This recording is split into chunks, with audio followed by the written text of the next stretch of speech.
Podcasts are hot right now. How do I know? Well, you're listening to one right now, aren't you? But you might be wondering, how on earth do I get my voice out there and start my own podcast? It all seems so intimidating. Between hosting and platforms and monetization, it can get real complicated real quick. Well, I'm going to let you in on a little secret. We started this podcast over 2 years ago, not knowing clue one on how to do it. So how do we do it? We did it with Anchor. Anchor is the free podcast app with creation tools that allow you to record and edit your podcast right from your phone or computer. And Anchor will distribute your podcast for you, so it can be heard on all the platforms like Spotify, Apple Podcasts, and many more. And everybody likes money, right? Well, you can make money from your podcast with no minimum listenership. It's everything you need to make a podcast in one place. So go right now, download the free Anchor app, or go to Anchor FM to get started. It's the e-commerce minute, your daily dose of e-commerce, tech, and retail news with your hosts, Bart, Mroz, and John Suder. The e-commerce minute is a production of SUMO Heavy, a digital commerce consulting firm in Brooklyn, New York, and Philadelphia. Find us on the web at sumoheavy.com.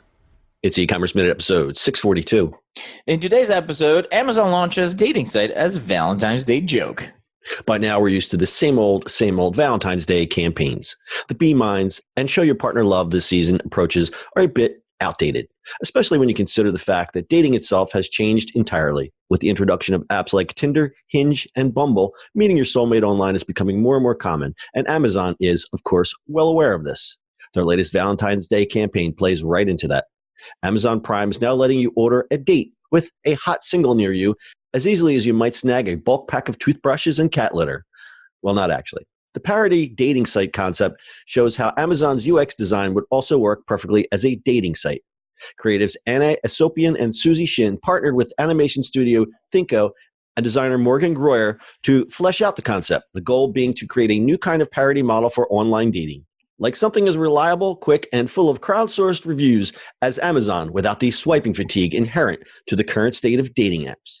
The site looks and smells like Amazon, but instead of providing search results for batteries or an Echo Dot, its homepage is populated with photos of hot singles near me. With customizable specs, including physical and emotional characteristics like height and love language, each listed profile can be tailored and then added to cart in the same way you would use Amazon Prime. Taking the place of Amazon's browsing history or today's deal tabs, you'll see such things as your last relationship, which links to Brittany Spears' Toxic music video, and Don't See What You're Looking For, which links to Netflix. The Prime Video tab links to the iconic random chat site Chat Roulette, which will bring some nostalgia to a lot of millennials and older Gen Z kids. The campaign has already got a ton of coverage and buzz, so check it out before it ends, February 14th. I actually thought I saw something. I didn't really do research because I was traveling, but I saw people post it, and I was like, "Oh, that could be a joke." But then I was like, "Oh, this does definitely lend itself to a good way of doing it." But is it? Do you get do you get a match within a day, like Prime, or is it longer shipping? So when you look at this, the URL itself is actually amazondating.co. They did this in conjunction with Amazon? Like this is a sanctioned thing, or they were just kind of like, they just let it go? Or I think, I don't know. I guess somebody just did it. And where do these prices come from? Because this poor guy, Matan, is only $9.99. And this girl, Catherine's $300. Teddy at 87 is $19.49. Only one left in stock. There's Cora 78. She's $149.95. Only 13 in stock. Order soon. Whoa. One reviewer by the name of Andrew J. Homan gave 20-year-old blue-haired Soho house member Nolly 2 stars, cryptically commenting, "I almost never write a bad review," subscribing to the adage, "If you can't say anything nice, don't say anything at all, but this is like drinking warm brown water." Oh, God. Overpriced. Wait, another review. Overpriced but necessary. Totally overpriced, but it's need. Can't avoid but barely can afford. They got us by the... Yeah. You know what? Oh my gosh. This is cute. This is so genius. I'm scared that it might actually come true. I mean, it's almost like when you go to Facebook, it's like they got the dating thing. It's like, no, don't. I've never seen a dating thing. Obviously, I don't need it anymore, but still. Facebook definitely aren't capable of being in on the joke. Here's Amy, 29, trained as a barista, famous on TikTok, has a child, warning, won't text back. Could have a lot of fun reading through these things here. Yeah. Mm-hmm. But it's scary how good the UX works for dating. It's like it works really well, you have the different benefits. So instead of the benefits, you have love language, words of affirmation, acts of service, receiving gifts, quality time, physical touch.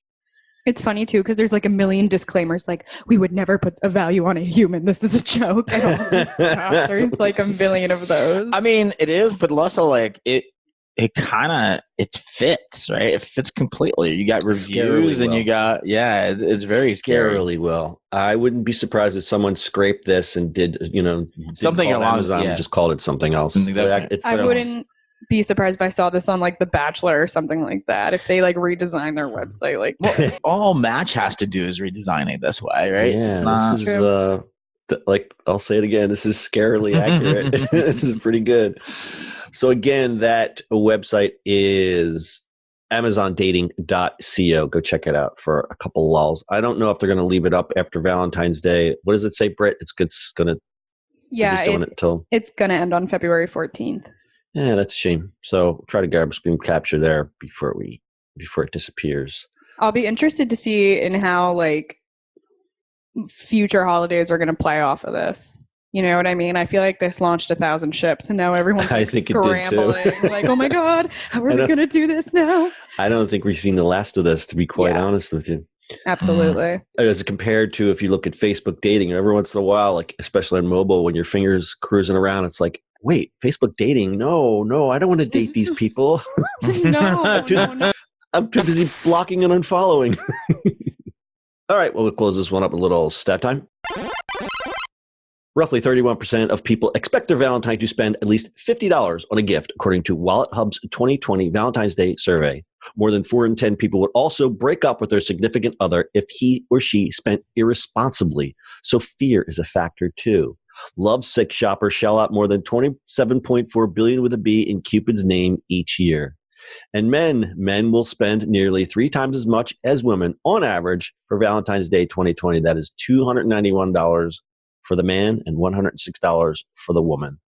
And I'll throw a couple other stats out there. Americans will spend $10.5 billion with a B this year on jewelry. Jewelry, $5.8 billion. Flowers, $2.3 billion. And candy, $2.4 billion. 43 million Americans got an unwanted Valentine's Day gift in 2019 with a total of $9.5 billion spent on unwanted gifts. Oh boy. And finally, 9 million marriage proposals are made each Valentine's Day. Okay, you people, you sappy, sentimental people getting engaged on Valentine's Day. Do you realize the irreparable damage that you're creating if it doesn't go right? So stupid. I hate it's when so people silly. do that. It's like people that propose on Christmas. It's like, I'll always associate Christmas with my broken heart. Yeah, that's just... I did on New Year's. Well, that's different. That's like the only acceptable one, I feel like. And she saw it coming, didn't she? Nope. Oh, she didn't. No. You're lucky, sir. I do have to say, even when I was a single Pringle, Valentine's Day has always been my favorite holiday. One of them besides Halloween, because it's just like a holiday and the entire concept of it is like love and good feeling. So like no matter how capitalist it is, just like the sentiment of the holiday I always really liked. It was nice between me and my dad too. It's like cute when your parents like it too. And I will also say that I hate getting jewelry for Valentine's Day. Why? Because it's not my style. Like spending a lot of money on a piece to wear, like a piece of jewelry to wear, just like isn't my jam. I'm not a huge jewelry gal. Right. Especially I'm not an expensive jewelry gal. Get me shoes. You know what I mean? Get me a nice dinner. Get me a purse. Ladies, you can never expect to get a piece of jewelry from me. I'll take you out for a steak dinner, but you ain't getting no jewelry from me. Putting that out into the universe. But, yeah, especially for like young people, I feel like promise rings and stuff like that is so played out at this point. Such pressure too, because then it's like, well, you set the bar for a future Valentine's Day there, didn't you, Tommy? And there's so much tacky Valentine's Day jewelry out there too that I hate so much. But I think it's a good holiday. I just buy that Simpsons card every year that says I choose you, and I give that out, and then that's it. I'm done with it. Boo. I get lucky. My wife and I do not really care. Yes, I like that. We both were like, yeah, whatever. Well, that's the thing. Like, me and Tyler don't care in regard to us. It's just one of those things where, like, we get our roommate stuff, we get our parents stuff, we get like staff at like coffee shops we go to stuff. It's just like such a nice. Oh wait, thing. well, back the truck up here for a second. You really go out and buy all this stuff for Valentine's Day for people? Yeah, the world is so nasty and gross. Why not? I think that's very sweet. I maybe a little over the top, but I just love it. Sweet. Because I don't like to go over the top for anything else. Like, it's really funny, actually. Like, I just, because it's such a random holiday that has so much a negative capitalist association, I like to actually like make it a good holiday. Yeah. Okay. Good for you. That's very nice. It's very sweet. Thanks. Very sweet. I didn't think you had it in you. John, we haven't corrupted her enough yet. Most people don't think I have it in me. Yeah, she hasn't been here a year, so she hasn't gone quite sour as we'd expect. I'll let her take some of my phone calls I have to do. Yeah, she would change really That'll quick. sour her up. All right, you guys got anything else in the story? No, Nope. That's it. No. All right, that's your e-commerce minute for today. We'll see you on the internet tomorrow. That's it for today's show. If you like the show, do us a favor and subscribe or leave us a review on iTunes. And don't forget, you can now listen to the e-commerce minute on your Amazon device. Just add e-commerce minute to your flash briefing. And finally, if you have a comment or suggestion or just want to say hi, find us on social media at SUMO Heavy.